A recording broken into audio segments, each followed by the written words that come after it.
Pokémon Horizons episode 102 just aired, and wow, we absolutely won. Horizons hit us with the special treatment as our heroes get 2 brand new additions to the team. Well, kinda. I'll get to that. Fans all over social media are buzzing with excitement. Happy tears are everywhere. People are calling it a dream come true and praising Horizons for delivering exactly where it needed to the most. However, amidst all the excitement, there's one person who wasn't happy at all with how episode 102 turned out. This episode focused on the highly intriguing battle between Dot and Penny, which was teased at the end of last episode. It also followed our heroes as they returned to the Paldean ruins to investigate the mysterious Lacrum sightings. But was it actually any good? What were the best and worst moments? And most importantly, how did the community react to this episode? I've got all the details you need, so let's jump right in. Episode 102 picks up right where we left off, with Penny challenging Dot to a 2v2 battle, and the first trainer to lose one Pokemon will lose the battle. The match kicks off with Penny commanding her Sylveon to use Moonblast, which Dot's Tinkertuff counters with Brutal Swing. Quaxly quickly rushes in, landing a well-timed liquidation on Sylveon, but right after that, it embarrassingly stops to fix his hair mid-battle. Penny flashes a menacing smile and commands both her Pokemon to attack Tinkertuff. Tinkertuff locks in and manages to block both incoming attacks.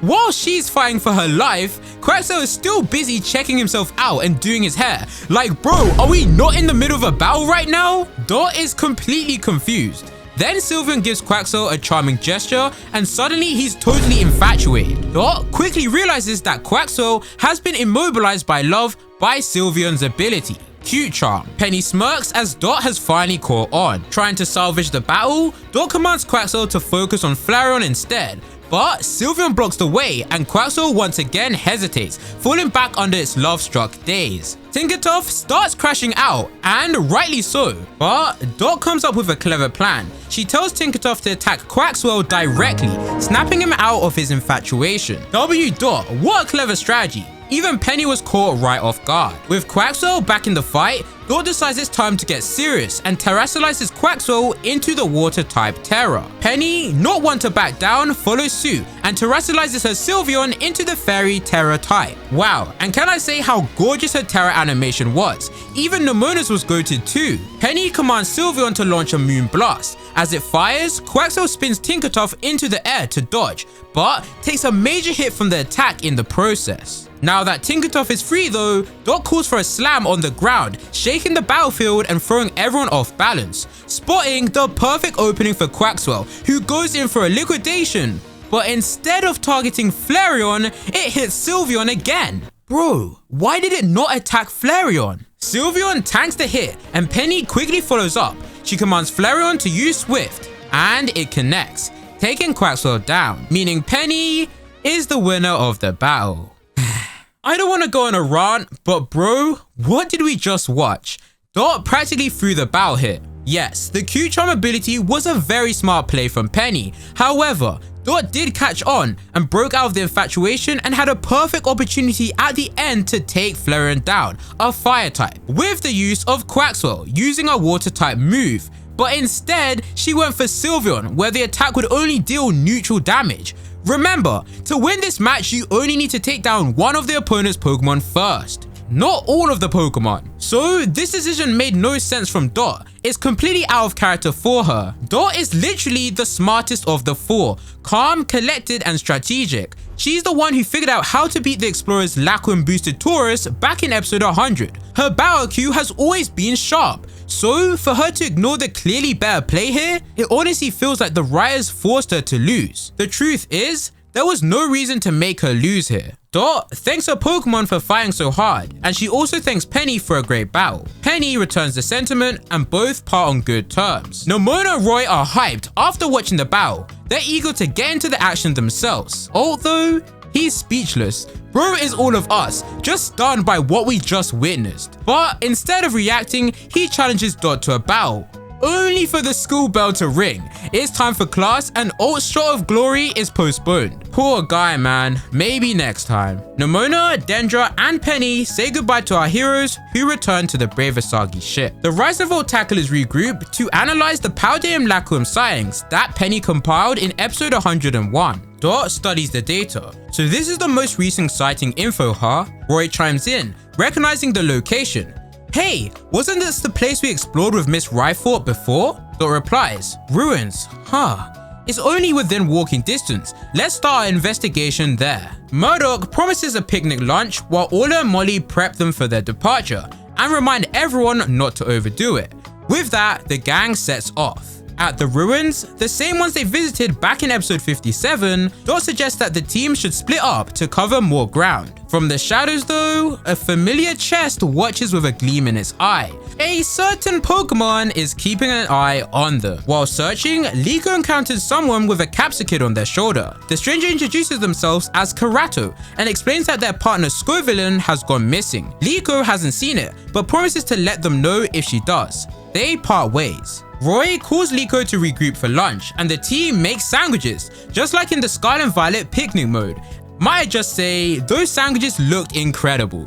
Naturally, Alt makes the biggest burger sandwich possible. Just then, a tear entered my eye. This just reminded me of a true shonen protagonist moment. Your Jinga Haganes, your Voltois, your Gokus, they be making and eating massive food like this. Alt was really made for the OG anime lovers. Thank you, Horizons. The group sits down and enjoys their meal together. After lunch, the group resumes the search. Sableye brings over a gimme gold coin. She explains what it is and that is bad news. Liko says that, didn't Roy collect those coins back in the day? It's a hilarious callback to episode 57 where Roy did in fact collect those coins, but he got possessed by a gimme goal and gave them all away. Dot says that Roy was unlucky not to catch it. Oh, sees the chance to roast Roy, finally getting his get back by teasing him for being so easily manipulated.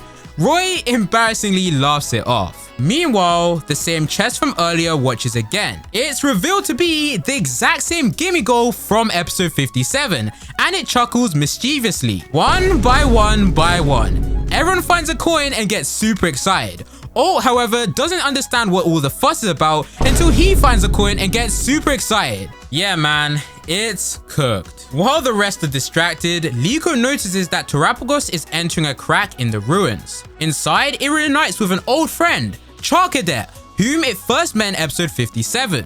The reunion is emotional. Charcadet reveals it's been protecting more Pokemon, Bonsweet and Kricketot. However, the others, Happiny, Nacli, and Bonsly have gone missing. While Liko looks for Terapagos, she stumbles upon footprints surrounded by Lacuum mist. She tries calling the group, but they're too busy collecting coins to notice.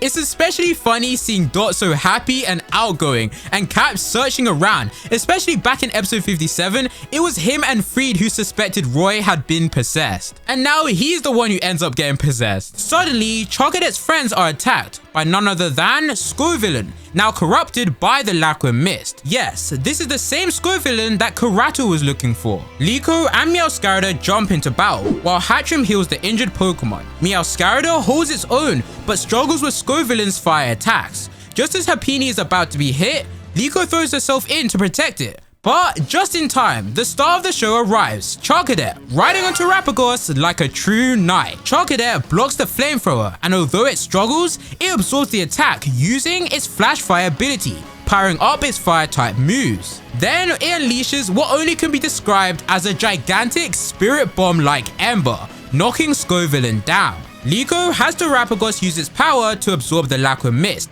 restoring Scovillain back to normal. Like it's something straight out of Miraculous Ladybug, I assume that this is gonna be an ongoing thing. Charcadet's friends thank Liko for helping them, and Liko is happy that everyone's safe, including Scovillain. And our boy Charcadet is straight aura farming, nodding his head like he's Shadow the Hedgehog. Yeah, this guy's about to become one of my favorite Pokemon in Horizons. Later, Liko returns Scovillain to Karato, who's overjoyed to be reunited with their partner Pokemon. Liko then asks if Karato was using a Strong Fit, and Karato confirms they were, but not anymore. It was powerful even in tough battles, but after repeated use, it eventually ran out of energy. Liko looks confused, so Karato explains that they sent it back to be recharged. Karato innocently adds that Liko could apply for one too, but trying to be polite, she declines. Karato laughs and says, "No worries, I really love Scovillains, you know, their different colored heads are so cool."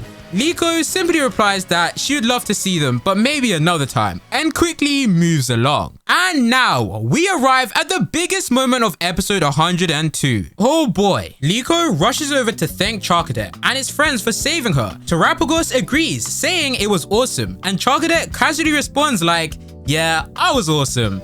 W little guy." Liko is clearly happy, but a bit sad too. She knows that Terapagos will have to say goodbye to his old friend again. And just as she's about to leave, Terapagos turns and asks Charcadet to come with them. Bro, watching this moment, I was so worried that Liko wasn't gonna get Charcadet. Sometimes, when wild Pokemon have friends and they are the leader, it tends to mean that they have to stay behind to protect them. But luckily, Herpini and the rest said, "Nah bro, we can't hold back your potential. Go do great things." And man, will Charcadet do some great stuff as a part of Liko's team. With that, Charcadet accepts. It kneels before Liko like a knight pledging its loyalty. A direct callback to the episode title, The Knight Encountered in the Ruins. Whew, Horizons really outdid themselves. Liko is overwhelmed and thrilled that Charcadet wants to join her, but not everyone is happy. Meowscarada is visibly jealous. If you don't know, Meowscarada is a Pokemon that tends to get jealous when its trainer shows affection to others, whether it's people or Pokemon.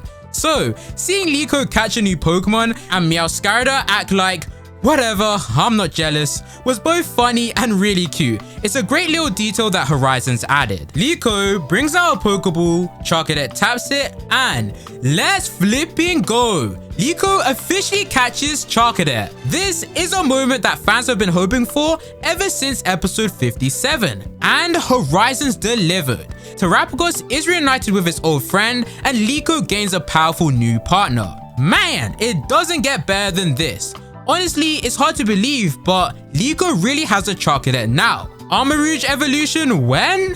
Liko reunites with the others, who are all still crawling around, obsessively collecting Gimme Gold coins. She's like, "Guys, what are you doing?"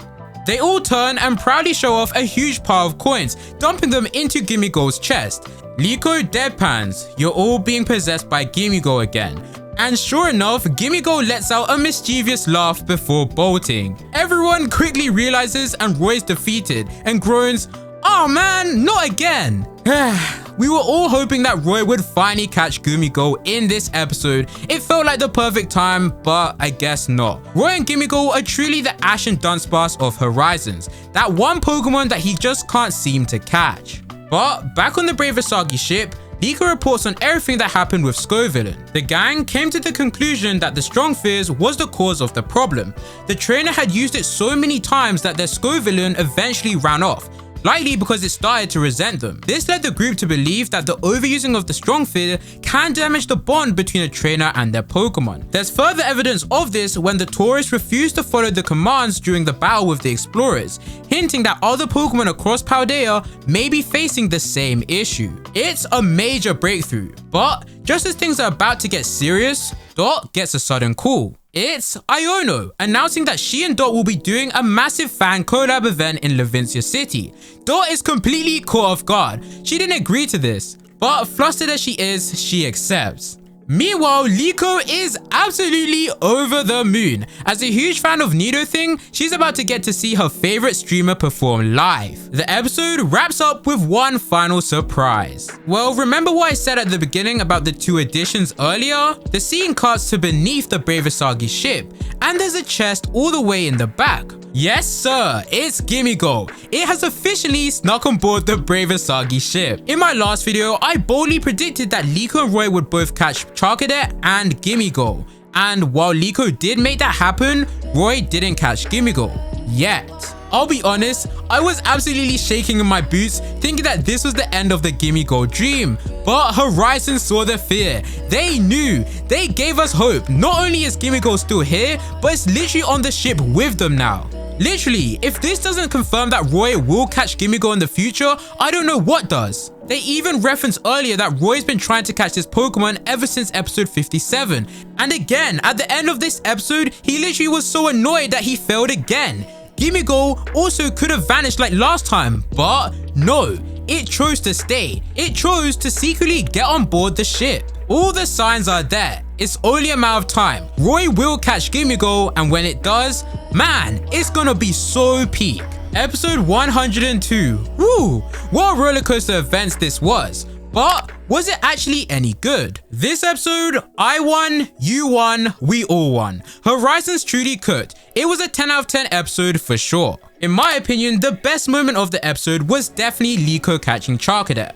I hoped for this moment would happen ever since episode 57. And even though that episode wasn't the right time, man, was the wait worth it. The other best moment of the episode was the big reveal at the end that Gimme snuck on board the Brave Asagi ship. You just know that Roy is gonna get that mon anytime soon. It's only a matter of time, I tell you, and I can't wait. For me, the worst part of the episode was definitely Dot losing to Penny. But this does not in any way slice take away from this episode not being an absolute 10 out of 10 in my opinion. This episode was peak. Yeah, it's a shame Dot lost, but it is what it is. Everything else carries so hard that it still stands as one of the best episodes that Horizons has put out. Which brings us to the curious question of, what was the community's reaction to this episode? Man, when I tell you that the community is so happy that Liko finally caught Charcadet, with fans saying it was a well-earned capture, a dream come true. People are already even thinking of the dream team up between Liko's Armorage and Amethio's Ceruledge. Like bro, we only just caught this Pokemon, let's calm down. All jokes aside, fans have even noticed that Liko's team actually reflects RPG party themes. Let me explain.